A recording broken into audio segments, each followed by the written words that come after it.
정부는 기본적으로 개성공단이 그 남북관계 발전과 그리고 한반도 평화를 위해서 필요한 또 중요한 수단이라는 점에서 개성공단 기업인 방문 문제는 계속 또 협의를 해왔고, 그다음에 앞으로 구체적인 어떤 일정 부분들에 대해서 또 그것과 관련된 정부가 지원해야 될 부분들에 대해서는 국회가 계속 협의해 나갈 것이다, 또 협의 중이다, 이렇게 이해하시면 되겠습니다.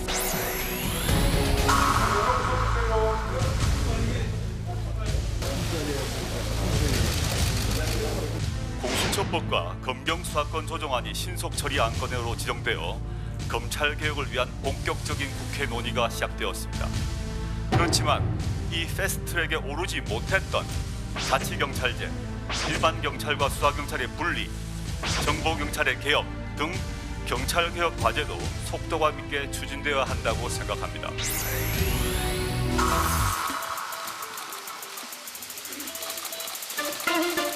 오늘 긴급하게 아침에 갑자기 안건을 상정해서 날치기 통과하려고 하는 것은 옳지 않습니다.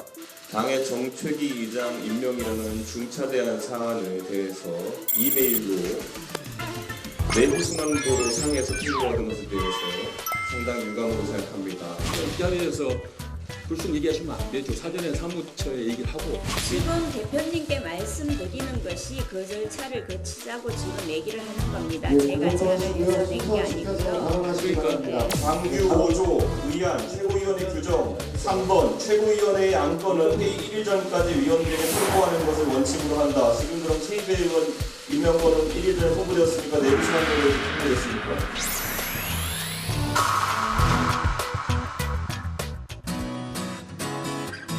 네, 5월 20일 정치부회 시작합니다. 최 반장, 조금 전에 고 장자연 씨 진상조사 최종 조사 결과가 발표가 됐잖아요. 어떤 내용입니까? 사실 좀 예견이 됐던 부분이긴 한데 좀 의혹의 핵심이었던 소위 장자연 리스트는 실체를 확인하지 못했고 네. 또 성범죄와 관련된 부분도 객관적인 물증을 확보하지 못해서 재수사 권고로까지는 이어지지 못했는데요. 네. 다만 그 당시 검경 수사가 좀 미진했고 그 네. 과정에서 조선일보 측에서 외압을 행사했다라는 부분에 대해서는 과거 사위가 인정을 했습니다. 네, 좋습니다. 이따가 좀 자세히 짚어보고요. 아까 뭐 영상 잠깐 봤잖아요. 뭐 이준석 최고위원 발언도 저희가 들어봤는데 지난주에 저희가 바른미래당 내분 사태, 뭐 사실상 내전에 가깝다 이런 얘기도 했는데 오늘 뭐 적나라하게 그 실체가 다시 한번 드러났죠. 앞으로 계속 회의 때마다 저렇게 공개적으로 싸울 것 같습니다. 이제 네. 뭐 일단 오늘은 이제 당직자 임명권으로 싸운 건데요. 네. 손학규 대표가 자신과 친한 의원들을 주요 당직에 임명을 일방적으로 강행했다라고 바른정당의 최고위원들은 주장을 하고 있는 것이고. 뭐 의총을 요구하고 있다면서요? 그렇습니다. 아, 의총이 아니고 긴급 최고위원회. 긴급 최고위원회. 예, 예. 네. 아무튼 손학규 대표 측에서는 뭐 요지부동인 상황입니다. 좋습니다. 우리 들어가서 얘기 좀 이어갑시다. 갑시다.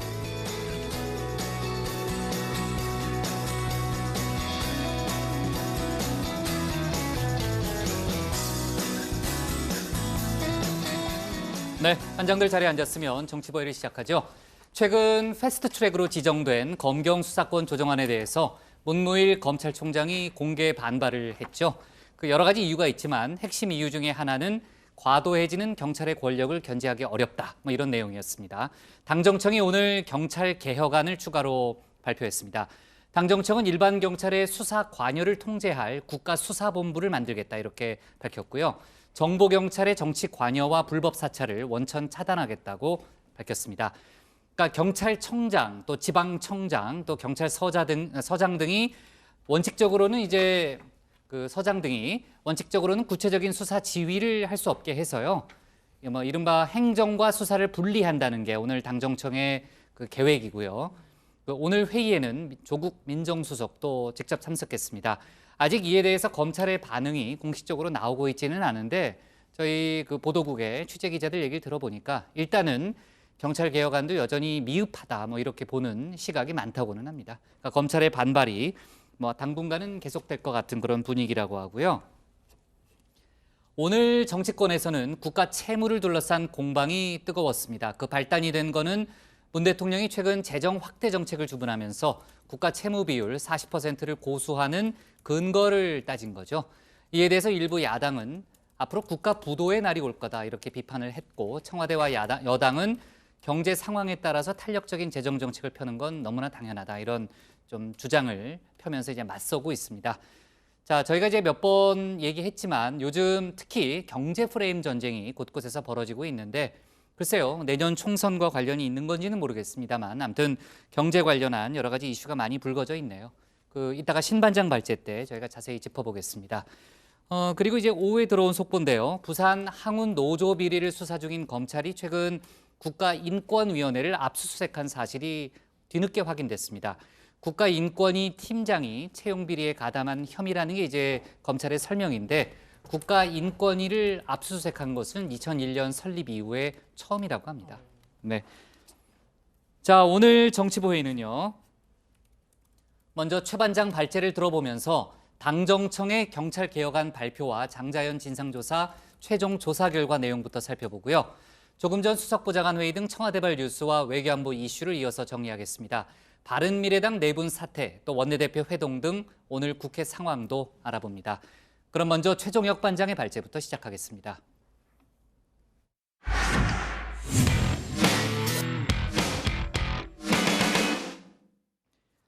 법무부 과거사위원회가 오늘 고 장자연 씨 사건에 대한 최종 결론을 발표했습니다. 이른바 장자연 문건은 대체적인 진실에 부합하지만 리스트 존재를 진상규명하기에는 불가하다, 이런 결론을 내렸습니다. 이런 가운데 검경 수사권 조정 관련해서도 오늘 당정청이 경찰 개혁안 발표를 했다는 소식을 조금 전에 전했습니다. 오늘 최 반장 발제에서 두 가지 소식을 자세하게 짚어보겠습니다. 네, 먼저 장자연 씨 사망 사건 관련 소식입니다. 지난 10년간 풀리지 않았던 성범죄 의혹은 결국 이 미스테리로 남게 됐습니다. 법무부 과거사위가 오늘 진상조사단 보고서에 대한 심의 결과를 조금 전 발표했는데요. 소위 장자연 리스트와 성폭행 의혹에 대해서는 실체를 확인하지 못했다고 밝혔습니다. 그러나 당시 수사가 미진했고 또 경찰청장 등의 진술을 통해 조선일보 측이 수사에 외압을 행사하거나 또 무마하려 한 점은 인정이 된다고 밝혔습니다. 다만 이 부분 역시 공소시효 등의 문제로 역시나 수사 권고로까지는 이어지지 않았습니다. 위원회는 장 씨 소속사 대표 김모 씨에 대해서는 위증 혐의로 수사 권고를 했는데요. 이 민주당 이종걸 의원이 당시 조선일보로부터 고소당한 명예훼손 재판에서 거짓으로 증언을 했다는 겁니다. 당시 이종걸 의원의 주장은 이러했습니다. 장자연 문건에 따르면 당시 조선일보 방사장을 술자리에 만들어 모셨고 그 후로 며칠 뒤에 스포츠조선 방사장이 방문했습니다라는 글귀가 있습니다. 자, 그러니까 이 발언에 대해서 조선일보가 이 허위 사실에 의한 명예훼손 혐의로 이종걸 의원을 고소를 했었는데 이후 2013년 이 소를 취하하면서 사건은 마무리가 됐습니다. 즉 명예훼손은 반의사 불벌죄라 당사자가 원하지 않으면 처벌을 하지 않게 되는 겁니다. 자, 이렇게 관련 얘기가 나온 김에 전해드리는 법률 상식 하나, 이 명예훼손죄와 모욕죄의 차이는 무엇일까인데요. 자, 명예훼손은요, 이 구체적인 사실 또는 거짓을 불특정 다수에게 공개해 명예가 훼손이 되면 성립합니다. 이 모욕죄는요, 예를 들면 욕설처럼 인격을 경멸하는 추상적인 표현을 공공연하게 하는 경우에 해당이 되는데, 자, 이때 모욕죄는 피해 당사자가 직접 고소를 해야 처벌할 수 있는 친고죄입니다. 하지만 명예훼손죄는 고소가 없어도 일단 수사는 할 수 있는데요. 자, 이 같은 모욕, 명예훼손 고소고발이 요즘은 국회에서 난무하고 있죠. 바로 이 막말 정치 때문입니다. 도둑놈이 매를 든다는 뜻입니다. 도둑놈들한테 이 국회를 맡길 수가 있겠습니까? 문파, 달창 이런 사람들한테 공격당하는 거 아시죠? 아니 대통령한테 독재 어떻게 생각하냐고 묻지도 못합니까, 여러분? 자, 이런 가운데 대법원은요, 사회적 약자에 대한 혐오나 또 증오에서 비롯된 표현일 경우에는 더 높은 형량을 부과해 처벌키로 했습니다. 양형위원회는 형량을 가중할 수 있는 요인으로 이 피해자에 대한 혐오 또는 증오감에서 범행을 저지른 경우를 포함시켰는데요. 이 양형 기준에 혐오라는 단어가 들어간 건 처음입니다. 이 구체적인 사례를 명시하진 않았지만 예를 들면 이 같은 표현들도 자유로울 수는 없습니다. 황교안 대표가 다시 광주를 내려가겠다고 발표한 거는 이건 뭐 거의 저는 사이코패스 수준이라고 봅니다. 부적절한 비유로 고통받고 계신 한센병 환우들과 그 가족분들께 심려 끼쳐드린 점 진심으로 사과드립니다. 자, 그러니까 이게 뭐냐면요. 질병이나 장애, 성적 지향, 종교, 성별 또는 인종 등 이렇게 사회적 약자에 대한 혐오가 담긴 표현은 결국 이들에 대한 편견을 확산시키고 또 심지어 혐오 범죄로 이어질 우려가 있는 만큼 이 대법원이 이를 양형 기준에도 반영한 것으로 풀이됩니다. 자, 다음 소식 이어서 전해드리면요. 국회에 모인 당정청입니다. 이 검경 수사권 조정안과 관련해 검찰이 반대 입장을 밝힌 이후 민주당과 정부, 청와대가 경찰 개혁을 논의하기 위해 한자리에 모였습니다. 수사권 조정에 따라 경찰 권력이 과도하게 커지는 것을 막고 이 과거의 과오를 반성하고 또 반복하지 않기 위해 각종 과제들이 지금 산적해 있는데요. 당정청은 수사경찰과 일반경찰을 완전하게 구분하고 자치경찰제를 조속히 시행해 경찰 권한을 분산하겠다고 밝혔습니다. 또 경찰대 개혁을 위해 신입생 선발 인원을 반으로 줄이고 각종 특혜도 없애겠다고 밝혔는데요. 특히 이번 최근 드러난 일련의 사건들을 지적하면서 경찰의 자기 반성과 함께 강도 높은 개혁이 이뤄져야 한다고도 강조했습니다. 버닝썬 수사 결과는 우리 국민들이 실망하고 있다, 이런 점을 상기하시기 바랍니다. 내부에 부정한 유착의 고리가 있다면 이를 단호하게 끊어내야 합니다. 경찰의 수사 전문성 강화를 위한 자체적인 개혁과 또 노력도 따라야 합니다. 전직 경찰청장이 정보경찰의 남용으로 인해서 구속되는 사태가 벌어졌습니다. 정보경찰의 불법 행위가 항구적으로 발생하지 않도록 법률 개정이 반드시 필요하다고 생각합니다. 네, 이 정보경찰 통제를 위해서 이 정보경찰 통제 시스템을 만들어 정치 관여 또는 불법 사찰을 원천적으고 차단하겠다고 밝혔습니다. 자, 민감용 경찰청장 역시 이 경찰이 과거로 회귀할 수 없게 하는 불가역적인 개혁의 토대가 되리라 생각한다라고 밝혔는데요. 자, 그러면서 수사권 조정과 관련해서는 재차 검찰과의 상호 견제 그리고 균형을 강조했습니다. 특정 기관의 독점적 권한을 나누어서 반칙과 특권을 없애고 이것이 수사권 조정의 진정한 의미라고 생각을 합니다. 검사 수사 지휘권 폐지, 경찰의 1차적 본래적 수사권 및 수사 종결권 부여, 검사의 직접 수사 제한 등 수사구조 개혁의 기본 원칙이 잘 지켜질 수 있도록 경찰은 최선을 다할 것입니다.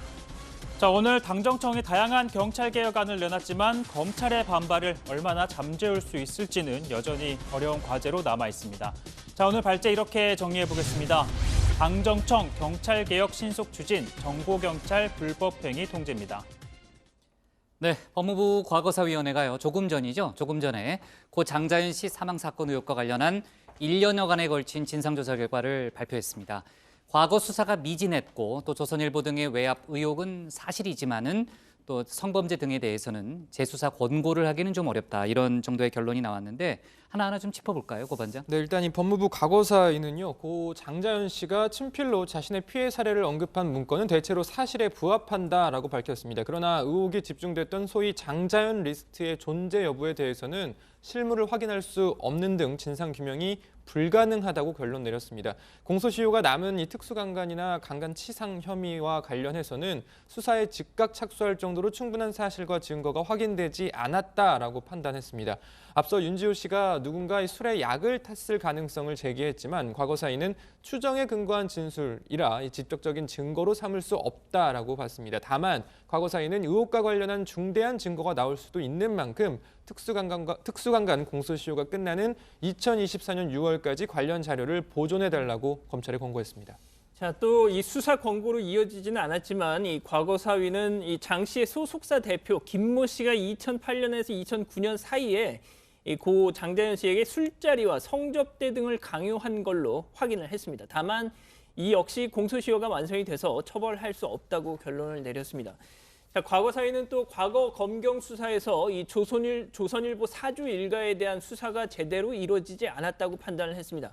자, 과거사위는 방용훈 코리아나 호텔 사장과 이 장자연 씨가 만났다, 이런 진술이 당시에 확보가 됐었음에도 방상훈 조선일보 사장과 사건이 무관하다라는 데 치중해서 수사를 종결했다고 밝혔습니다. 또 이 당시 조선일보 관계자, 당시 사회부장 등이 경찰청장 등을 찾아가서 방상훈 사장을 조사하지 말라 이렇게 압력을 행사하는 등 수사에 외압을 가하거나 또 무마하려 한 사실도 확인했다고 밝혔습니다. 특히 이 과거 사이는 이 장자연 사건 수사 검사가 이 조선일보 방사장에 대한 추가 수사가 이루어지지 않게 은폐하는 결과를 낳았다라고도 밝혔습니다. 네, 진상조사단이 이제 13개월 동안 84명을 조사를 했어요. 그러니까 나름대로 이제 최선은 다했다 이런 그 평가가 나오긴 하지만 강제 수사 권한이 없기 때문에 전체적으로 이제 조사에 한계가 있었다는 얘기고요. 조금 전에 이제 반장들이 얘기한 대로 그 초기에 수사가 부실을 했다는 점을 이제 조사단도 인정을 하고 있잖아요. 그렇기 때문에 그때 많은 증거를 확보하는 데 실패했어요. 그러니까 이제 공소시효가 지금 이미 이제 시간이 10년이 지났기 때문에 공소시효를 연장할 만큼의 어떤 새로운 증거를 찾기에는 현실적으로 어려웠다. 뭐 이런 좀 평가가 나옵니다. 전체적으로 하지만 지금 이제 미완의 결론이라는 또 얘기도 많이 나오기 때문에 의혹이 계속 가라앉기는 좀 어려울 측면이 있어요. 네, 앞으로 조금 더 아마 추가 속보가 나올 겁니다. 자, 그렇고요. 일단 검경 수사권 조정 논의로 일단 넘어가 보겠습니다. 경찰의 권력 비대화 문제를 이제 검찰총장이 공식적으로 제기를 했고요. 오늘 당정청이 이제 관련한 회의를 열었습니다. 여러 가지 그 방안이 나왔는데 오늘 회의 때 나온 결론을 일단 정리를 해볼까요? 네, 일단 이 수사권 조정안에 따르면 이 경찰이 직접 수사권을 갖게 되는 만큼 관 서장의 부당한 사건 개입을 차단하기 위해서 개방직 국가수사본부를 신설하기로 했습니다. 이 치안과 행정을 담당하는 일반 경찰은 경찰청장이 통솔을 하고요. 수사를 담당하는 수사경찰은 국가수사본부장이 지휘를 하도록 해서 일반 경찰, 수사경찰을 철저히 분리하겠다는 취지입니다. 또 자치경찰제 시범 운영은 이달 중에 본격적인 준비에 돌입해서 10월 말쯤에 지역을 발표할 계획인데 당초 5개 시도로 한정했던 곳에서 확대하는 방안을 검토 중입니다. 아울러 정보경찰 통제, 또 경찰대 개혁 방안도 내놨습니다. 들어보시죠. 법령상 정치 관여 시 형사처벌을 명문화하고 경찰 정보 활동 범위를 명시하여 정보경찰의 정치적 중립을 확고하게 준수해 나가기로 하였습니다.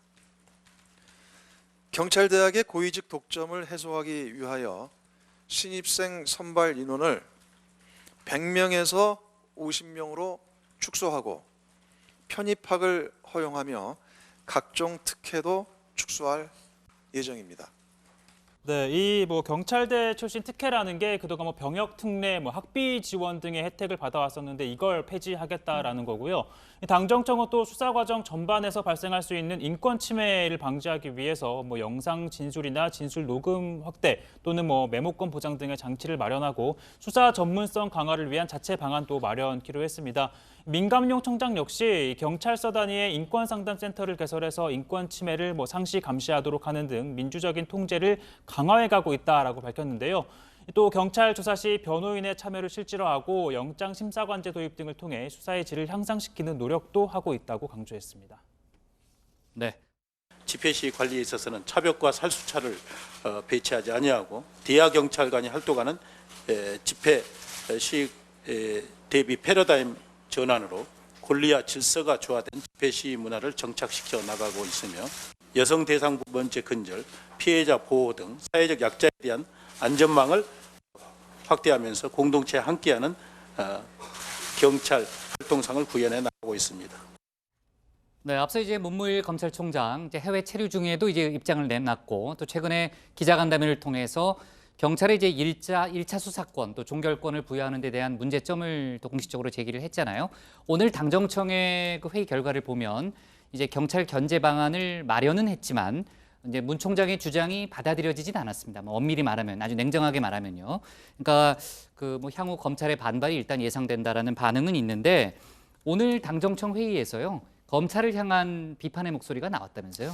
네, 그렇습니다. 이 문무일 검찰총장이 그동안 기자간담회를 열고 패스트트랙으로 지정된 수사권 조정 법안에 대해서 반대한다 이런 입장을 거듭 밝히고 또 이 검찰 내부에서도 반대의 목소리가 나오고 있는 것과 관련해서 이인영 민주당 원내대표가 쓴소리를 내놨습니다.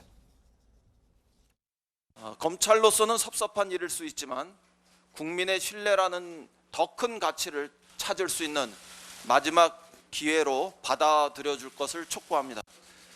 특히 현 검찰총장 2년의 임기 내에 그 임기가 다가가도록 검찰 스스로가 국민의 기대에 미칠 만한 개혁을 이루지 못했다는 따가운 국민적 평가를 검찰총장은 경청하시길 바랍니다. 네, 지금 이제 이인영 원내대표의 발언은 검찰을 향한 비판의 목소리였고요. 경찰 입장에서는 최근 이제 정보경찰 논란 그리고 버닝썬 사태 등에서 불거진 유착 의혹에 대한 수사 미진, 집회도 열고 그랬잖아요. 네, 시민들이 그런 여러 가지 또 논란이 동시에 제기돼 있는 그런 상황입니다. 자, 그리고요. 사법농단 의혹으로 재판을 받고 있는 임종원 전 법원행정처 차장의 이제 구속기한이 끝났지만 이제 법원이 영장을 재청구하는 식으로 해서 구속기한을 연장했잖아요. 관련해서 오늘 임종원 전 차장이 법원의 재판에 나와서 직접 문제점을 지적을 했다면서요. 네, 그렇습니다. 임 전 차장은 지난 1월과 2월에 추가 기소가 됐고요. 또 지난 8일 구속신문에서 두 사건에 대한 논의가 된 이후 추가 영장이 발부됐습니다. 그런데 추가 발부된 영장의 범죄 사실에는 임 전 차장이 전현직 의원들의 재판 민원을 들어줬다는 1월에 기소된 내용만 포함됐습니다. 임 전 차장은 이 영장에 전부 기재돼야 하는데도 한 사건만 기재됐다라고 항의를 했습니다. 그러면서 재판부가 실수로 한 사건을 누락한 게 아니냐라고 의문을 제기했는데 이에 재판부는 매우 부적절한 표현이라며 불쾌감을 드러냈습니다. 자, 임 전 차장은요, 이런 행위가 자꾸 허용이 되면 남은 공소 사실로 또 세 번째 구속영장을 발부할 수 있게 된다. 결론적으로 이번 구속영장 부적법하다 이렇게 주장을 했습니다. 하지만 검찰은 이 구속영장은 일부 범죄 사실로도 발부할 수 있는 것이라면서 어떤 범죄 사실로 영장을 발부할지 여부는 재판부의 재량이다 이렇게 반박을 했습니다. 자, 검찰과 임 전 차장 측은 또 이 대법원이 징계를 청구한 판사들에 대한 자료를 두고도 지금 신경전을 펼쳤는데요. 자, 검찰은 징계 대상자 대부분이 참고인이거나 증인이라 어떤 진술을 했는지 확인할 필요가 있다 이렇게 재판부에 사실조회를 신청했지만 이 변호인은 이 검찰이 법원에 통보를 해서 징계 절차에 회부된 건데 거꾸로 이걸 다시 본다는 거는 부적절하다 이렇게 또 맞서고 있었습니다. 자, 그리고요. 김학의 전 차관이 이제 최근에 이제 구속이 됐잖아요. 뇌물수수 혐의로 이제 구속이 됐는데 구속 후에도 그 사실상 조사에 응하지 않는 모습을 보이고 있다 이런 평가가 나오는데 시간 끌기에 나선 거 아니냐 이런 얘기가 나오죠. 네, 김 전 차관이 구속 이튿날에는 변호인 접견을 못했다라면서 검찰 소환에 응하지 않았고요. 어제 처음으로 검찰 수사단에 나왔지만 역시 새 변호인과의 접견이 필요하다라면서 사실상 조사에 응하지 않아서 2시간 만에 끝이 났습니다. 구속 피의자는 최장 20일 동안 구속 수사가 가능한데 검찰 입장에서는 이 가운데 닷새를 허비한 셈입니다. 그러다 보니 일각에선 김 전 차관이 어차피 기소가 될 것을 예상하고 시간 끌기를 통해서 법정에서 다툼을 벌이려는 전략을 펼치는 거 아니냐 이런 관측도 나옵니다. 네, 검찰은 김 전 차관이 오늘 이 새 변호인과 접견을 하는 만큼 내일 다시 소환을 해서 조사한다는 방침입니다. 특히 영장심사 과정에서 윤중천 씨를 모른다고 했던 기존 진술을 번복한 만큼 구속된 이후에 뇌물 또는 성접대 관련 다른 진술에도 변화가 있을지 주목을 하고 있고요. 특히 이 성범죄 의혹의 수사에 지금 검찰이 집중을 하고 있는데 오늘 김 전 차관과 윤 씨에게 성폭행을 당했다고 주장하고 있는 여성 최모 씨를 불러 지금 조사를 했습니다. 김 전 차관이 무고 혐의로 고소한 여성인데요. 최 씨 역시 김 전 차관을 맞고소한 상태라 이 검찰은 김 전 차관을 상대로도 이 사실관계를 확인할 방침입니다. 네, 좋습니다. 오늘 기사 제목은요. 네. 과거 사위 장자연 리스트 성폭행 의혹 확인 못해로 제목을 잡겠습니다. 다음은 신혜원 반장의 발제를 들어보겠습니다.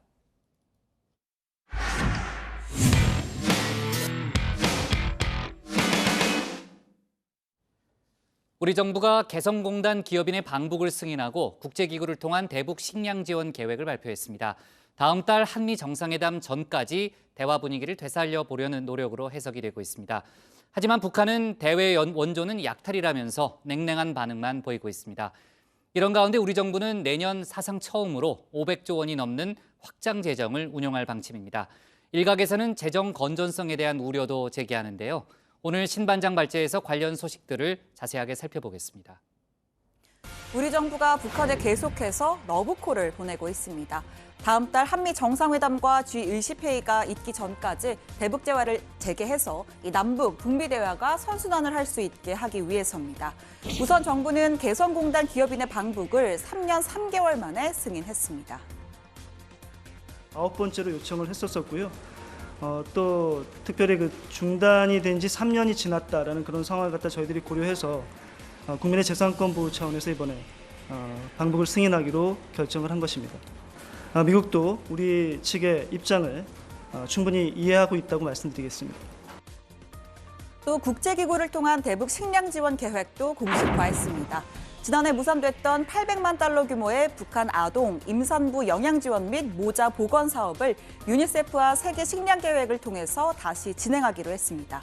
북한은 지난 4일과 9일 단거리 미사일 발사 등 시위성 행보를 이어가는 상황인데요. 우리 정부로서는 일각의 부정적 여론에 대한 부담감을 안고서라도 대화 동력을 살리기 위한 승부수를 던진 셈입니다.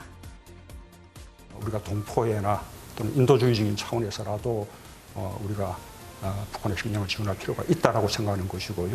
또 그다음에 두 번째로는 그것이 지금 이제 대화 교착 상태를 말하자면 조금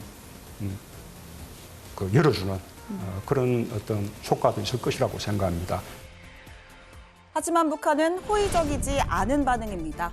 오히려 외세에 의존하지 않겠다, 자급자족, 자력갱생하겠다 엄포를 놓고 있는데요. 노동신문은 이른바 강원도 정신을 이 슬로건으로 꺼내 들었습니다. 자, 강원도 정신이 도대체 뭐더래요? 네, 노동신문은 경제 토대가 미약하여 나라의 보탬은커녕 부담만 끼치던 강원도였다라면서 하지만 오늘날은 이 능력이 큰 발전소들을 건설하여 전기덕을 단단히 보고 있고 자력 갱생 기지들을 품들여 마련해 살림살이를 자체로 꾸려가고 있다고 설명했습니다. 한마디로 다른 지역도 중앙정부 지원에 의존하지 말고 스스로 살 길을 찾으라는 메시지인 거죠. 이 최악의 식량난에 흐트러진 기강을 다잡고 내부 결속을 다지려는 뜻으로 풀이됩니다. 자, 대북 제재의 틈새를 노려서 외화벌이 사업도 적극 진행 중입니다. 문재인 대통령이 지난해 9월 평양 방문 때 관람했던 이 빛나는 조국 기억하시죠? 최대 10만 명이 함께 체조와 춤, 또 카드 섹션 등을 벌이는 대규모 공연으로 북한이 자랑하는 대표적인 관광 상품입니다. 오늘의 이 순간 역시 역사는 훌륭한 화폭으로 길이 전할 것입니다. 우리 모두 문재인 대통령에게 열광적인 박수와 열렬한 환호를 보내줍시다. 네, 올해는 또 업그레이드를 했습니다. 새 공연 제목은 인민의 나라로 정해졌고요. 외국 관광객을 노린 만큼 홍보도 최신식으로 진행했습니다. 북한 전문 여행사 고려 투어의 인별그램인데요. 이 동작에 딱딱 맞는 이모티콘들을 활용해서 입이 떡 벌어지게 들어맞는 춤과 점프, 꺾기, 돌기 등의 체조를 볼 수 있을 것이다 라고 홍보글을 올렸습니다. 참고로 티켓은 VIP석부터 3등석까지 있는데 제일 비싼 건 100만 원이 넘는다고 합니다. 자, 두 번째 소식입니다. 오늘 월요일이죠. 문재인 대통령이 수석 보좌관 회의를 주재했습니다. 정부의 재정 투자와 정책 지원이 우리 경제에 긍정적 역할을 한다는 점을 재차 강조하면서 국회의 신속한 추경안 처리를 당부했습니다. 정부의 재정 투자와 정책 지원이 산업 초창기에 미래 산업을 이끄는 데 큰 역할을 한다는 사실을 확인할 수 있습니다. 그런 면에서 볼 때 정부의 추경안이 국회에 제출된 지 한 달이 다가오도록 심의가 이루어지지 않고 있어서 매우 안타깝습니다. 문 대통령은 앞서 우리 경제는 큰 틀에서 성공적으로 나아가고 있다고 했습니다. 어제는 정태우 일자리 수석이 브리핑을 자처했죠. 최근 일자리 상황에 대해 역시 어렵지만 희망적이라고 말했습니다. 취업자 증가수 등 지난해 고용 지표와 비교하면 획기적인 변화가 있었다는 겁니다. 어렵기는 하지만 희망적이다. 2018년 취업자 증가수는 약 9만 7천 명이었습니다. 2019년 올해 들어와서는 그 취업자 증가수가 2월 달에 26만여 명, 그리고 또 3월 달에 25만여 명, 4월 달에 17만여 명을 나타내고 있습니다. 다만 여전히 경제 허리인 40, 50대, 또 자영업과 제조업에 있어선 취업자 수가 줄어드는 현상이 나타나고 있다며 향후 정책에선 이런 점을 고려해서 추진하겠다고 강조했습니다.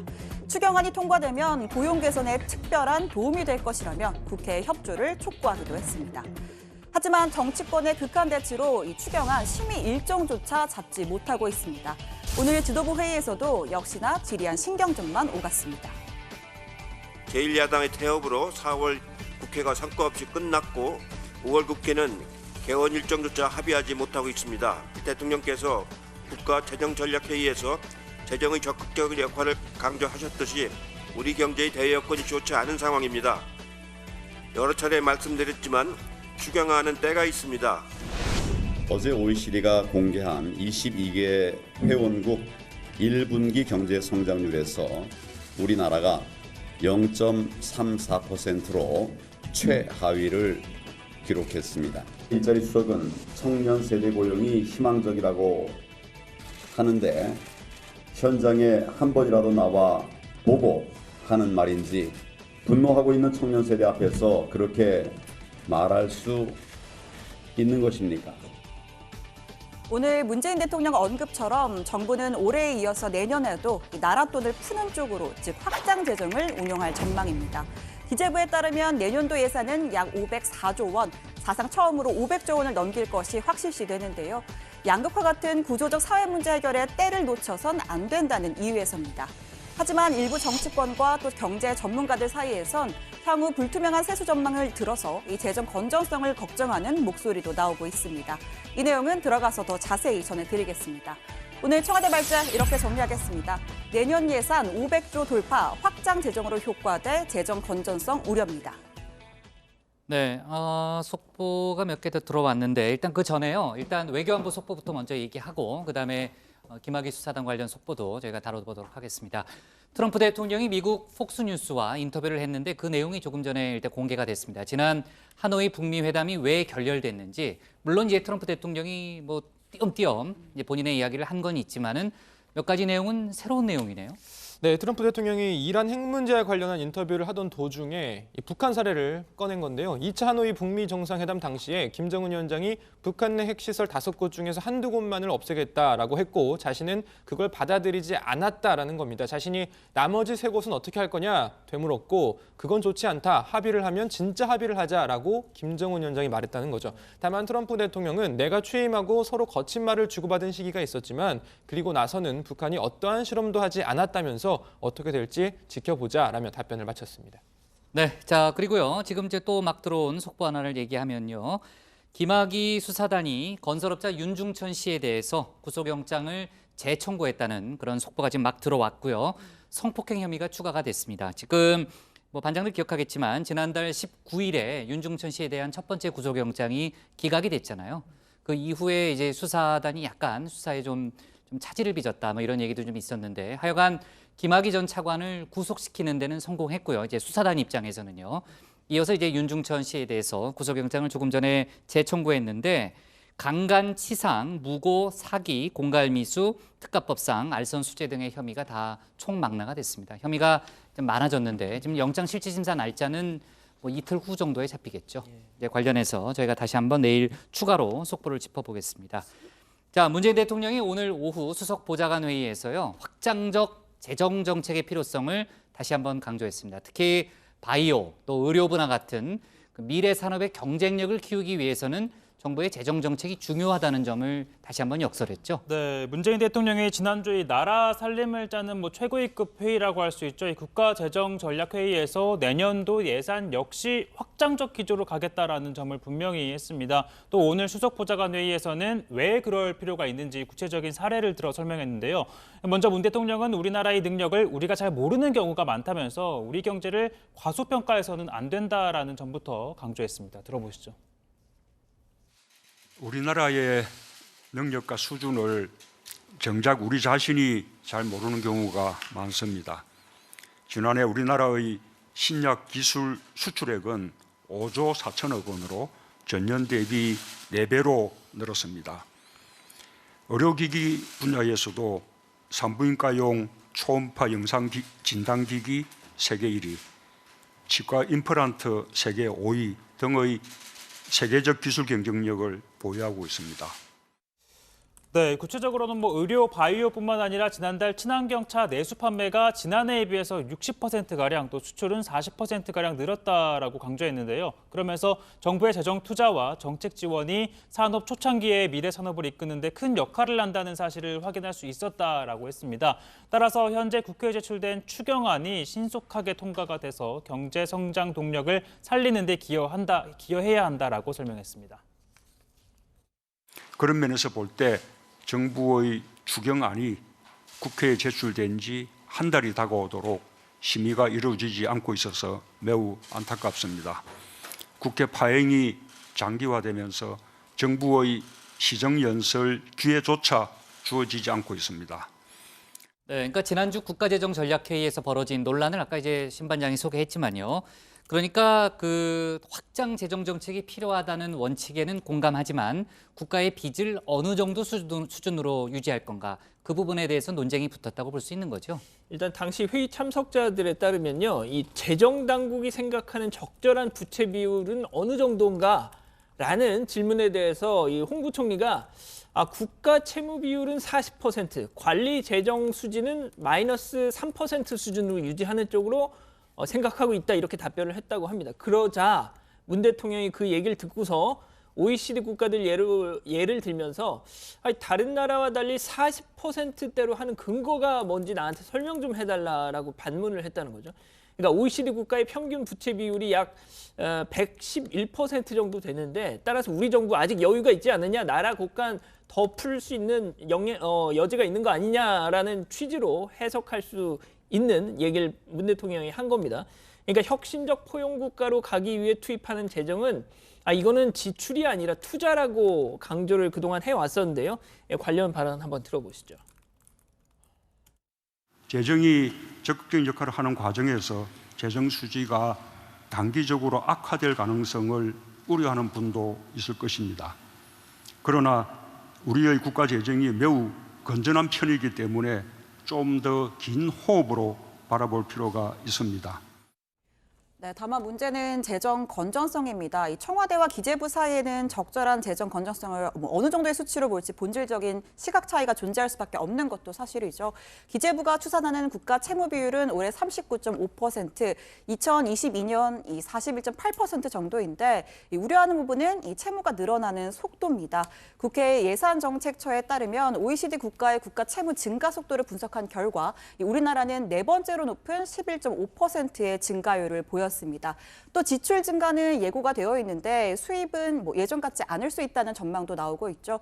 1분기 국세 수입은 이미 1년 전보다 8천억 원 정도가 줄었고 반도체 산업의 실적 부진 그리고 이 미비한 소비 회복 탓에 세수 호황이 막을 내릴 수도 있다는 가능성이 제기가 됩니다. 고 반장, 야권에서는 이제 문재인 대통령의 과거 발언을 문제 삼고 있잖아요. 그건 어떤 거예요, 정확하게? 네, 지난 2015년 문 대통령이 새정치민주연합 대표였을 때 2016년 예산안에서 국가 채무 비율이 재정 건전성을 지키는 마지노선으로 여겨왔던 40%가 깨졌다. 재정 건전성 회복 없는 예산안은 결코 받아들일 수 없다라고 비판한 바 있는데요.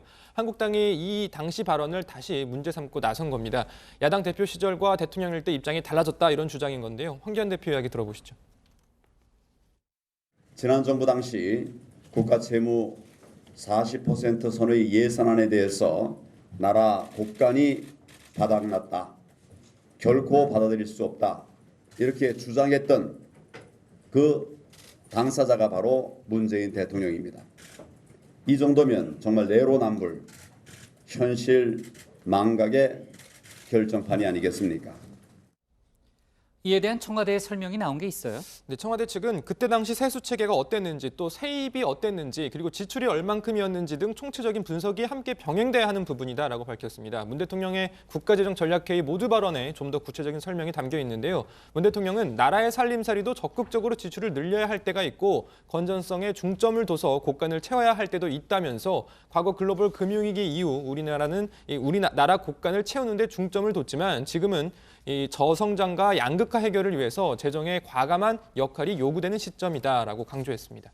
네, 자 좋습니다. 그 강원도 철원 지역의 DMZ 평화의 길이 다음 달부터 개방된다는 그런 속보도 있고요. 여러 가지 소식 또 추가로 내일 또 다뤄보겠습니다. 자, 오늘 청와대 발제는요. 문 대통령 추경 처리 국회에 간곡히 요청으로 제목을 잡겠습니다.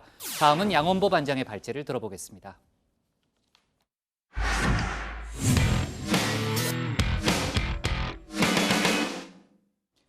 바른미래당의 어수선한 내분 사태는 과연 언제쯤 정리될 수 있을까요? 솔직히 말해서 정리가 가능하긴 한 걸까 이런 생각도 드는데요. 지도부 회의 때마다 당대표와 최고위원들 간의 공개 설전은 이제 일상이 돼가는 모습입니다. 오늘은 손학규 대표의 사무총장, 정책위 의장 등 당직자 임명을 놓고 파열음이 나왔죠. 일방 통보에 따른 인사였다는 겁니다. 오늘 양 반장 발제에서는 관련 소식과 다른 정치권 뉴스를 함께 정리해 보겠습니다. 예, 그렇습니다. 바른미래당 내분 사태 이제 그냥 편안한 마음으로 관전을 하시죠. 당분간은 계속 이렇게 싸우기만 할 뿐 분당이 되는 상황이 당장은 오진 않을 겁니다. 자, 오늘은 당직 임명을 둘러싼 충돌이었습니다. 손학규 대표가 사무총장, 정책위 의장을 이렇게 자신과 가까운 사람을 최고위원들 반대에도 땅땅땅 임명을 강행한 겁니다. 자, 그러자 날치기 통과하려고 하는 것은 옳지 않습니다. 더 이상 혼자 당을 운영하려 하지 마시고 대표님 혼자 최고위원회 하시면 되지 저희들이 무슨 필요가 있습니까? 자, 이 얘기를 할 때 바로 옆자리에 손학규 대표가 있었습니다. 자, 일단 묵묵히 듣고만 있었습니다. 자, 대신 손 대표가 임명한 문병호 최고위원 총대를 메고 등판을 합니다. 갑자기 이 자리에 없던 유승민 의원을 불쑥 얘기를 꺼낸 겁니다. 이렇게 말이죠. 황교안 대표조차 광주 5.18 민주화운동 개무식에 참석했는데 왜 유 전 대표께서는 참석하지 않으셨습니까? 자, 그러자 듣고 있던 이준석 최고위원, 자신의 아버지의 친구인 유승민 의원을 향한 갑작스런 이런 비판에 이게 지금 뭐 하는 것이냐, 뭐 하는 짓이냐 발끈합니다. 이렇게 말이죠. 근데 어떤 근거로 지금 유승민 대표가 5.18 민주화운동에 대해서 뭐 다른 태도를 갖고 있다고 발언하시는 것인지 저는 유감을 금할 수 없고. 자, 이거 더 놔뒀다가는 정말 난장판이 될 것 같아서요. 부랴부랴 언론인들 다 빠져주십시오 이렇게 비공개 전화를 하죠. 자, 하지만 진짜 하이라이트는 끝나고 나서였습니다. 회의 끝나고 이준석 최고위원 저렇게 나와서 백브리핑을 하는데요. 그만하시죠. 지원 요새 오셔서 술 드시고 지원 유세하고 하니까 우리 당의 지지율이 나오겠습니까? 똥 묻은 뭐가 개 묻은 뭐 나무란 격입니다. 제가 술 먹고 방송했다고요? 그만하세요. 네. 당직자가 아니니까 이제 뭐 별로 신경 안 쓰셔도 됩니다.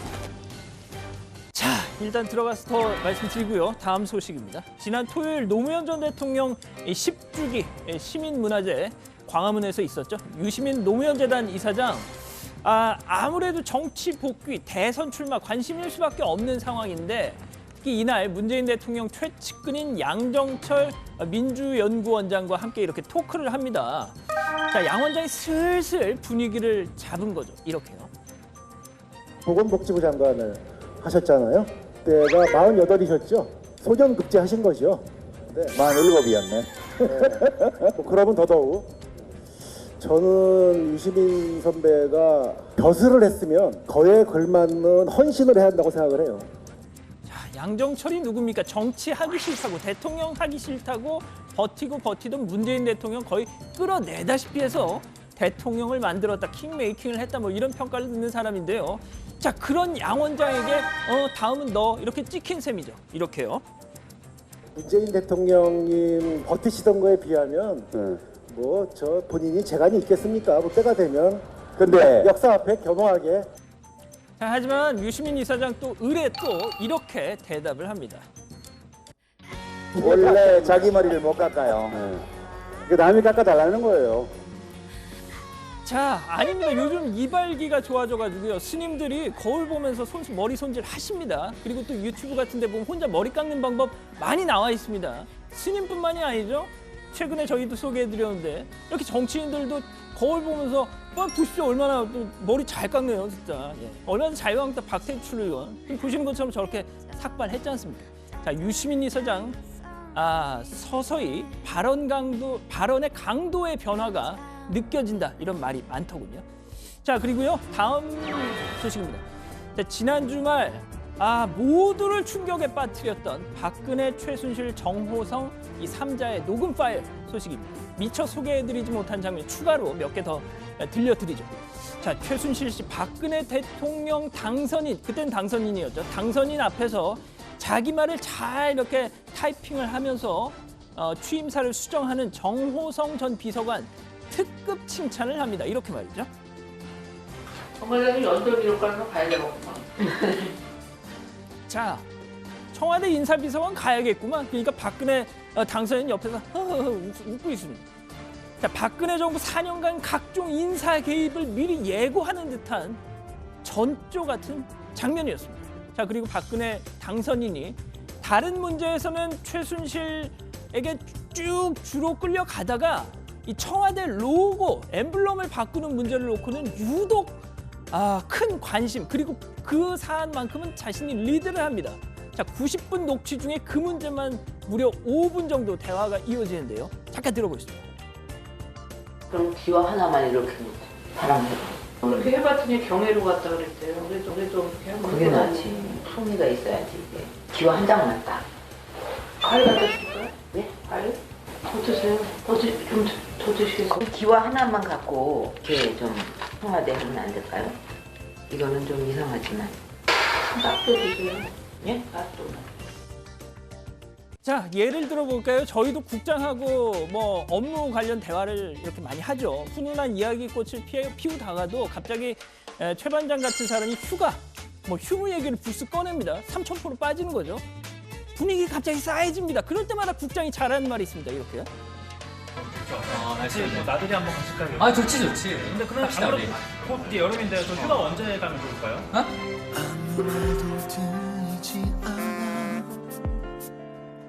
휴가? 네, 휴가 가야죠. 커피 마셔요. 커피. 네. 아니 그게 중요한 게 아니라 제 휴가는 언제 가면. 뭔 소리예요? 커피 남았는데? 네. 그렇죠. 화제를 바꿀 때나 혹은 그 화자의 입을 막 틀어 막을 때나 우리가 일상생활에서 많이 쓰는 수법이죠. 그거 먹어. 이렇게 먹거리로 주로 입을 막는 오늘 준비한 소식은 여기까지. 네, 자, 좋습니다. 제가 많이 쓰는 수법은 아닌데 가끔 쓰죠. 자, 정말 많은 분들이 그 음성 파일을 들으시고 충격을 받았다라는 반응을 보였습니다. 지난 금요일이었죠. 저희가 이제 관련한 속보를 다뤘는데 저희 그 동영상 이제 조회수가 이제 43만 명 정도 됐고요. 그 댓글도 한 2,300개 정도 달렸어요. 제가 이제 댓글을 쭉 봤더니 누가 대통령이었는지 모르겠다 이런 반응이 많았고요. 화나기보다는 슬펐다 뭐 이런 반응도 참 많았습니다. 여러 가지 반응이 나왔고 글쎄요, 뭐 최순실 씨 음성 파일 때문인지는 모르겠지만 조금 전에 보니까 이제 홍준표 전 한국당 대표도 SNS에 글을 하나 올렸네요. 이제 박근혜 전 대통령 관련한 얘기인데 이제 아직도 박근혜 그대로 이제 옮기면 이런 겁니다. 아직도 박근혜 파리로 거리에 돈통이 나돌고 유튜브에는 박근혜 파리로 연명하는 정치 장사치들이 넘쳐난다 이런 얘기를 하면서 국민들은 탄핵의 여파에서 이미 벗어나 있는데 보수 우파 진영은 아직도 그 여파 속에서 머물러 있다 이런 식의 상당히 신랄한 그런 비판적인 글을 올리기도 했습니다. 자, 바른미래당 얘기로 좀 넘어가 보겠습니다. 제가 이제 지난주 금요일에 마지막에 그 60초 프리뷰를 하면서요. 어제 일요일에 그 만찬이 예정돼 있다 이런 얘기를 했잖아요. 그러니까 전격적으로 바른미래당의 내분 사태가 좀 만찬을 통해서 해소될 수 있다 뭐 이런 기대감이 좀 나온다는 얘기를 했었는데 그 만찬 자체도 열리지 않았죠, 고 반장? 네, 만찬 회동 사실이 미리 알려지면서 최고위원들이 참석에 난색을 표했고 그래서 취소됐다고 합니다. 그러면 지금 아까 양 반장이 소개했던 이 바른미래당 내분 사태는 도대체 언제까지 가는 거예요? 일단 이 바른정당계 최고위원들이 현재 긴급 최고위를 소집을 요구했다고 합니다. 당직 인선 원천 무효라는 거죠. 하지만 손학규 대표 측은 당직 임명은 협의지 합의가 아니다. 최고위원들에게 진작에 인사안을 설명했고 동의는 얻지 못했지만 설명은 했기 때문에 협의는 거친 거다라는 입장인 겁니다. 때문에 오늘 본 것과 같은 그야말로 봉숭아학당 같은 모습이 앞으로도 여러 번 되풀이될 수 있다 이런 전망입니다. 자, 유시민 노무현재단 이사장 얘기를 좀 해보겠습니다. 본인은 여전히 부인하고 있죠. 하지만 이제 정계 복귀 문제에 대해서 물론 이제 본인이 정치에 참여하겠다 이런 얘기를 안 하고 있습니다. 이제 부인하고는 있지만은 그 레토릭이 조금씩 달라지는 거 아니냐 이런 얘기가 정치권에서 나오고 있고 무엇보다도 민주당에서 아주 적극적으로 러브콜을 하기 시작했잖아요. 네, 뭐 정계 복귀, 뭐 아니면 뭐 대선 출마에 대한 질문이 나왔을 때 항상 뭐 했던 언급들이 있죠. 맨 처음에는 차기 여론조사에서 내 이름 빼달라라고 했었고요. 그 이후에 나온 언급이 올 1월에 유튜브 방송에서 했던 이 선거 대선 나가기 싫다였고요. 한 달 전쯤에는 직업으로서의 정치는 안 한다. 그리고 가장 최근 언급이 나중에 제가 정치를 하게 되면 뭐 욕을 하시라라는 것들이 있었습니다. 그런데 지난 토요일이죠. 이 노 전 대통령 10주기 시민문화제에서 민주당으로부터 이따 러브콜을 받은 겁니다. 뭐 그저 시민문화제 아니냐라고 생각할 수도 있겠지만 그날 이 자리에 민주당 이해찬 대표를 비롯한 지도부들 뭐 대거 참석을 했었습니다. 맞아요. 특히 이제 아까도 이제 영상에 잠깐 나왔지만 그 아주 적극적인 구애를 보내는 사람이 문 대통령의 복심으로 통하는 양정철 민주연구원장이라는 점을 주목해봐야 한다. 또 이런 얘기도 많이 있잖아요. 네, 더욱이 이 양 원장은 본인 스스로가 총선 병참기지 역할을 하겠다라고 입장을 밝혔죠. 또 총선을 앞두고 인재 영입 총책을 맡았다라는 얘기도 지금 나오는 정도입니다. 그런 양 원장이 공식 석상에서 이 유시민 이사장에게 정치 참여를 체근하는 건 당연히 눈여겨볼 수밖에 없는 대목인데요. 설령 유 이사장이 차기 여권의 대선 후보가 되든 안 되든 이 경선판을 키우는 데는 동참해야 한다라는 뜻일 겁니다. 그동안 유 이사장의 정치 참여 가능성을 언급했던 박지원 이 민주평화당 의원도 이 유 이사장 발언이 조금씩 후보가 되는 쪽으로 진전되고 있다라고 평가를 하기도 했습니다. 그리고요, 이번 주 목요일 노무현 전 대통령 10주기 때 조지 부시 전 미국 대통령의 참석이 이제 확정이 됐잖아요. 근데 이제 올 때 뭘 갖고 온다면서요? 네, 그렇습니다. 아시겠지만 부시 전 대통령이 퇴임 이후에 고향 텍사스로 돌아가서 전업 화가로 변신해서 뭐 소일을 하고 있는 상황인데 재임 중 만난 각국 정상이나 지인들의 초상화나 자화상, 풍경화 등을 그려왔다고 합니다.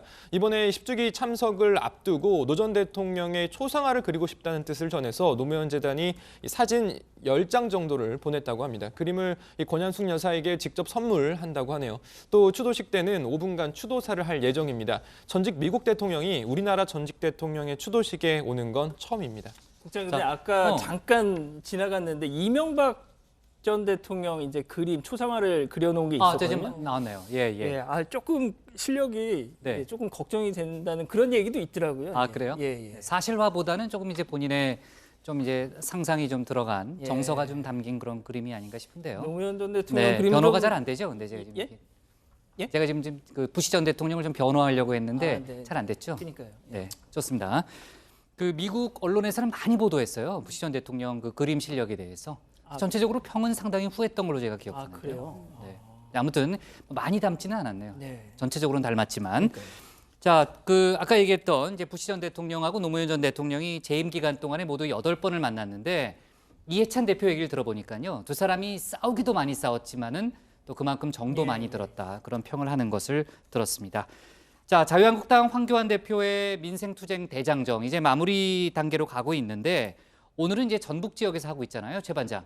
봉변을 당할 뻔했다 이런 얘기가 들어오네요. 네, 오전 10시쯤에 이 전북 새만금에서 현장 최고위를 개최했습니다. 그런데 오늘 행사 주변에 이 사회운동가 박성수 씨가 이 개사료를 들고 나타난 건데요.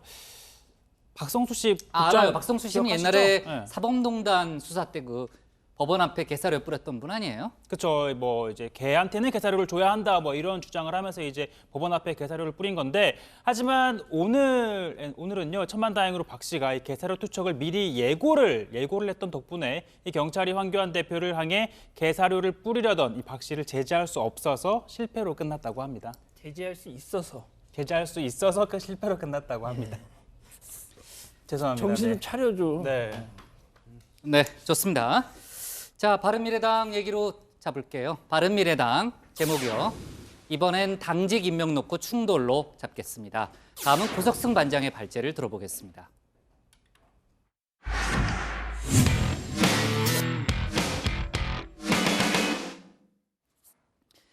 자, 민주당과 한국당 그리고 바른미래당 원내대표 3사람이 모처럼 한자리에 모입니다. 지금이 6시 5분이죠. 잠시 뒤인 저녁 8시쯤에 이른바 호프타임을 갖기로 한 건데요. 오신환 원내대표의 제안으로 열린 이번 회동에서 국회 정상화에 물꼬를 틔울 수 있을지 관심이 쏠리고 있습니다. 오늘 고 반장 발제에서 국회 상황 자세하게 살펴보겠습니다. 네, 여야 원내대표들 오랜만에 한자리에 모이게 됐습니다. 그냥 모이는 것도 아니고 맥주잔 기울이면서 허심탄회하게 이야기 나누는 이른바 호프타임을 갖기로 했습니다. 오신환 바른미래당 원내대표가 제안에 성사된 자리이지만 따지고 올라가면 이인영 민주당 원내대표와 나경원 한국당 원내대표의 이른바 밤누나 대화가 그 시작이었습니다. 민생과 정말 우리가 국민을 위한 국회가 된다면 제가 밥 잘 사주는 예쁜 누나가 될 각오가 있다. 이렇게 말씀을 드리려고 했는데 어떤 분은 그 밥 잘 사주는 예쁜 누나라고 그랬더만은 밥 잘 사주는 할아버지 역할을 틀림없이 잘하게. 나경원 대표께서는 아마 밥 잘 사주는 누나, 예, 우리 이인영 대표님께서 한번 그 호프 타임을 한번 제안하셔서 예, 이 맥주 잘 사주는 우리 이 형님으로 한번 자리를 만들어 주시면 형 노릇하라고 그러신 건 아닐 테니까. 형님 가셔야죠. 저도 기꺼이 하겠습니다. 예.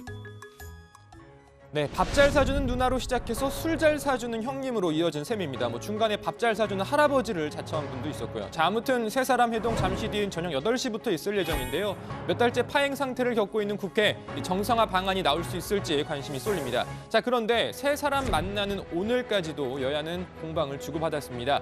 지난주 토요일에 있었던 5.18 민주화운동 기념식을 두고도 여야 간 갑론을박, 특히 한국당의 불만이 있었는데, 자, 일단 지난주 기념식 주요 장면부터 잠깐 보시겠습니다. 저는 올해 기념식에 꼭 참석하고 싶었습니다. 광주 시민들께 너무나 미안하고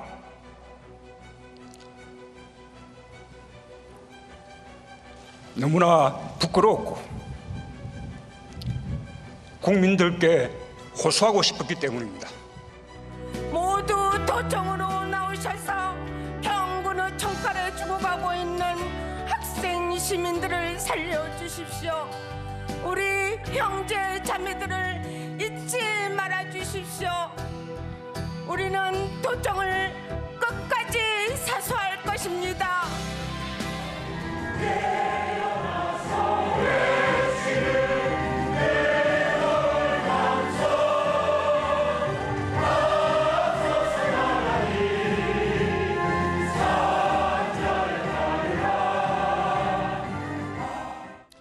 네, 앞서도 들으셨지만 문재인 대통령은 내년 기념식에 참석하는 게 좋겠다는 참모들의 건의를 뒤로하고 올해 기념식에 꼭 참석하고 싶었다고 밝혔습니다. 그리고 이유를 이렇게 밝혔습니다. 그때 공권력이 광주에서 자행한 야만적인 폭력과 학살에 대하여 대통령으로서 국민을 대표하여 다시 한번 깊이 사과드립니다. 아직도 5.18을 부정하고 모욕하는 망언들이 꺼리낌 없이 큰 목소리로 외쳐지고 있는 현실이 국민의 한 사람으로서 너무나 부끄럽습니다. 네, 그 어느 때보다 5.18을 부정하는 망언과 왜곡이 판을 치는 상황에서 문 대통령은 강한 어조로 이를 비판하기도 했습니다. 5.18의 진실은 보수, 진보로 나뉠 수가 없습니다. 광주가 지키고자 했던 가치가 바로 자유이고 민주주의였기 때문입니다. 독재자의 후예가 아니라면 5.18을 다르게 볼 수가 없습니다. 자, 여러분은 이 언급을 어떻게 들으셨나요? 자, 당연한 말입니다. 5.18 민주화운동은 그 어느 누구도 부정할 수 없는 역사이자 사실이기 때문입니다. 엄연한 역사적 사실, 부정하거나 왜곡해서도 안 될 일이기도 하고요. 자, 그런데 이 발언을 두고 한국당 발끈했습니다. 이 발언이 한국당을 겨냥한 언급인 거 아니냐는 겁니다. 자, 나경원 원내대표는 페이스북에 남긴 글에서 문재인 대통령은 독재자의 후예를 운운하며 진상규명위원회 출범 지연의 책임을 국회 탓으로 돌리고 사실상 우리 당을 겨냥하는 발언을 했다라고 말했습니다. 자, 그래서 기념사를 다시 한번 쭉 살펴봤습니다. 그런데 어디에도 일단 한국당이 독재자의 후예라고 언급한 대목은 없었습니다. 자, 오히려 문 대통령은 한국당 전신인 민정당, 민자당 등이 여당이던 시절 5.18을 법적으로 인정했음을 강조했습니다. 광주 사태로 불리웠던 5.18이 광주 민주화 운동으로 공식적으로 규정된 것은 1988년 노태우 정부 때였습니다. 김영삼 정부는 1995년 특별법에 의해 5.18을 광주 민주화 운동으로 규정했고 드디어 1997년 5.18을 국가기념일로 제정했습니다. 자, 그런데 한국당 내부에선 문 대통령의 발언이 분열을 조장하고 편을 갈랐다면서 오늘도 불만을 드러냈습니다. 대통령이 기념식에서 독재자의 후예라는 그런 말로서 국론을 분열시키는데 앞장섰습니다. 역사인식의 한계를 그대로 드러낸 장면입니다. 그들에게 묻겠습니다. 5.18 특별법을 제정하고 전두환 전 대통령을 구속하고 사형 선고까지 한 김영삼 정부가 독재자의 후예입니까? 네, 다시 한번 살펴봤지만 그 어디에도 한국당 그리고 나아가서 김영삼 정부가 독재자의 후예다라는 말은 없었습니다. 자, 그리고 중요한 건 한국당 역시 이미 여러 차례 본인들이 5.18 정신을 계승하고 있다고 말해왔습니다. 그렇다면 당연히 독재자의 후예가 아닌 거고 따라서 문 대통령의 발언에 대해서도 예민하게 반응할 필요도 없는 것 아닌가 하는 생각도 문득 듭니다. 자, 다정의 가족 여러분들은 어떻게 생각하시나요? 좀 더 자세한 이야기는 들어가서 해보겠습니다. 자, 오늘 발제 이렇게 정리합니다. 여야 원내대표 호프 회동, 국회 정상화 시동 건화. 네, 자, 문 대통령이 이번 기념사에 대해서 이제 자유한국당이 이제 비판을 하고 있잖아요. 정확하게 문제 삼는 대목이 어떤 거예요? 뭐 마지막에 얘기했지만 그 독재자 후예 그 부분이죠. 예, 그 네. 부분입니다. 일단 전후 맥락까지 포함해서 발언을 좀 정리를 해보면요, 이 5.18 민주화 운동은 우리 사회의 자유와 민주주의를 지키기 위한 노력이었다. 노태우 정부, 김영삼 정부에서 법적으로 인정했다. 5.18에는 보수 진보가 따로 없다. 따라서 이를 왜곡하거나 부정하는 건 가해자의 후예인 것이나 다름없다. 이런 겁니다. 자, 그런데 이제 한국당 내부에서 독재자의 후예 관련 이 언급은 우리를 겨냥한 발언이다 또는 편가르기 국론 분열 발언이다 이렇게 주장을 하고 나선 거죠. 네, 한국당 민경욱 의원은 본인의 페이스북에서 이 기념사에서 망언을 언급하고 독재자의 후예가 아니면 할 수 없는 망언이다 뭐 이렇게 이야기를 한 건 아무리 생각해봐도 반쪽짜리 대통령의 모습이지 통합의 모습은 아니었다라고 말하기도 했습니다. 자, 한국당의 이 같은 반응을 두고 민주당 등에선 비판이 이어지고 있습니다. 민주당 박주민 의원은 오늘 최고위원회 회의에서 한국당 반응은 스스로 전두환 정권 등 독재자의 후예이자 후신임을 인정하는 것 아니냐 하는 느낌을 지울 수 없다면서 더 이상 5.18 민주화 운동을 정쟁의 대상으로 삼아서는 안 된다고 말했습니다. 네, 좋습니다. 자, 김정숙 여사가 이제 황교안 대표하고 악수를 하지 않은 부분에 대해서도 한국당이 문제 삼고 있죠. 네, 이 기념식 당일 문재인 대통령 내외가 주요 참석자들과 인사를 하는 과정이었는데요. 이때 김정숙 여사가 황교안 대표와 악수를 하지 않고 지나쳤다라는 겁니다. 이를 두고 한국당 민경욱 의원, 김정은 위원장과도 두 손으로 공손하게 악수를 했던 김정숙 여사가 황교안 대표와는 왜 악수를 청하지도 않고 뻔히 얼굴을 보며 지나쳤냐라면서 손을 뿌리친 모습은 분열과 협량의 상징이 돼 이 정권을 괴롭힐 것이라고 했습니다.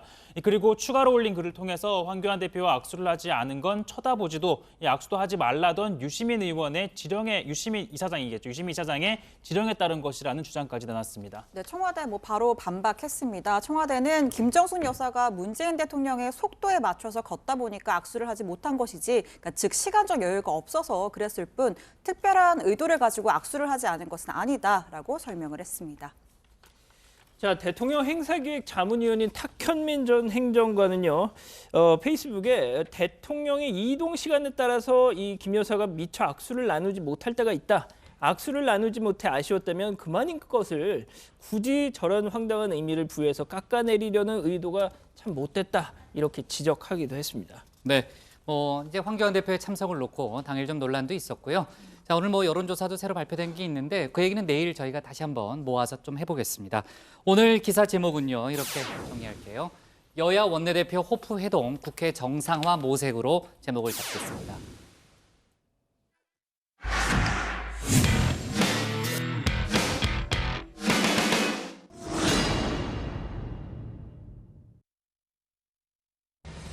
안녕하세요. 톡소원 정치의 강지영입니다. 온라인에선 이른바 대림동 여경 사건을 놓고 논란이 뜨겁습니다. 한 온라인 커뮤니티에 올라온 영상이 사건의 발단이 된 건데요. 해당 영상에는 2인 1조로 남녀 경찰관이 서울 구로구 한 술집에서 취한 남성 2명과 대치하는 과정이 담겨 있습니다. 자, 영상을 보면 이 영상에서 취객이 남자 경찰의 뺨을 때리자 남성 경찰이 제압을 합니다. 그런데 반면에 다른 취객이 여성 경찰을 밀쳤는데 여성 경찰이 제압을 쉽게 하지 못하는 장면이 나옵니다. 이 때문에 이른바 여경무용론이 온라인을 중심으로 확대되기 시작했습니다. 그러자 구로경찰서가 지난 17일 사건 전체가 담긴 영상을 공개하며 입장문을 함께 냈습니다. 여성 경찰관이 적절하게 대응을 했다는 겁니다. 실제로는 여성 경찰관이 즉시 피의자 일에 대해 무릎으로 눌러 체포를 이어갔으며 남성 경찰관은 피의자 이를 체포하였고 추가로 도착한 경찰관과 함께 최종적으로 피의자를 검거한 것으로 여성 경찰관의 대응이 소극적이었다고 볼 수 없습니다. 구로경찰서가 공개한 영상을 다시 한번 보겠습니다. 자, 갑자기 취객이 욕을 하면서 경찰의 뺨을 때립니다. 그러자 남성 경찰관이 취객을 제압합니다. 다른 취객이 여성 경찰관을 밀치는 장면 나옵니다. 여성 경찰관은 지원 요청을 하면서 쓰러져 있는 취객을 잡습니다. 그리고 남자분 한 분 와주세요라고 말하고 수갑을 채우려고 합니다. 하지만 이 여성 경찰관이 남자분 한 분 와주세요라고 말한 걸 놓고 논란이 더 커진 겁니다. 경찰은 수갑을 채워달라고 시민에게 부탁한 게 아니라 손목을 잡아달라는 취지였으며 남성 시민이 수갑을 채웠다는 소문과 달리 여성 경찰과 교통경찰 2명이 합동으로 수갑을 채웠다고 밝혔습니다. 정치권에서도 논란이 됐는데요. 하태경 바른미래당 최고위원은 페이스북에 체력검사 방식을 바꿔야 한다는 글을 올렸습니다. 한국 경찰은 팔굽혀펴기 과락이 무릎 대고 팔굽혀펴기 방식으로 10회라며 일본의 후쿠오카 여경은 정자세 팔굽혀펴기로 15회 이상을 해야 합격이 된다고 지적을 했습니다. 경찰 출신인 바른미래당의 권은희 의원도 여경의 체력과 진압 능력에 대해서 경찰이 제고해야 한다고 말했습니다. 그 여경의 그 진압과 관련해서 문제가 되고 있는데 여경의 이 체력과 진압 능력에 대해서는 분명히 경찰에서도 지금 다시 한번 재고를 해야 되는 그런 시기라고 생각을 합니다. 반면 경찰대 교수 출신인 표창원 더불어민주당 의원은 영국 경찰의 예를 들면서 힘만으로 경찰을 뽑아야 하는 건 아니라고 지적했습니다. 34kg을 밀 수 있고 35kg을 땡길 수 있으면 되고 그다음에 왕복 달리기 기본적인 요건 갖추면 되는데 이것도 한 번에 안 되면 3번까지 기회를 주고요. 만약 힘만으로 뽑는다면 뭐 격투기 선수나 뭐 운동선수만 경찰관이 돼야 되겠죠. 오늘 원경환 서울지방경찰청장도 이 사건에 대해서 언급을 했습니다. 여성 경찰관이 현장에서 제 역할을 다했다고 생각한다면서 일선 서장들도 현장 공권력이 위축되지 않도록 잘 챙기고 노력해달라고 당부했습니다. 여성 경찰 채용 기준 논란으로까지 번진 이번 사건, 향후 정치권 등의 논의 방향을 지켜봐야겠고요. 일선 경찰에선 공권력에 대한 무시와 현장 경찰의 부족에서 일어난 일이란 지적도 있는 만큼 이에 대한 대책도 함께 고민해봐야 하지 않을까 싶습니다.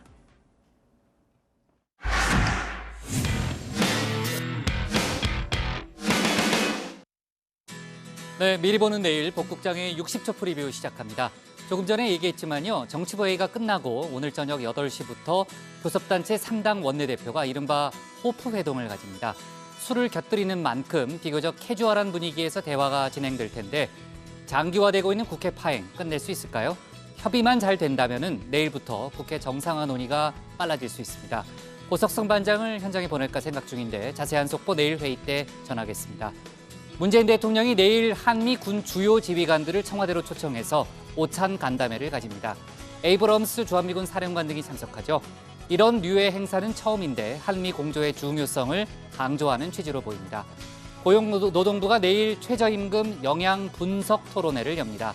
최저임금 인상이 고용에 미친 영향 등을 파악하기 위해서 그동안 현장 실태 파악을 진행했는데 그 결과도 공개됩니다. 노무현 전 대통령 서거 10주기 추도식에 참석하는 부시 전 미국 대통령이 초상화를 들고 온다는 그런 얘기를 저희가 좀 전에 했는데요. 부시 전 대통령이 이르면 내일 방한할 것으로 알려졌습니다. 부시 전 대통령은 봉하마을을 찾는 것 외에 청와대에서 문 대통령과도 만납니다. 오늘 정치부회는 여기까지고요. 저희는 내일 오후 5시 10분에 다시 찾아뵙겠습니다. 네, 들었죠, 후반장? 들었죠? 아직 뭐 생각 중인데 커피 드세요. 한번 쭉 가봐요. 커피 드세요. 커피 드시래요. 야, 저 순발력 좋은데요? 예. 그걸 기억하고 있습니다.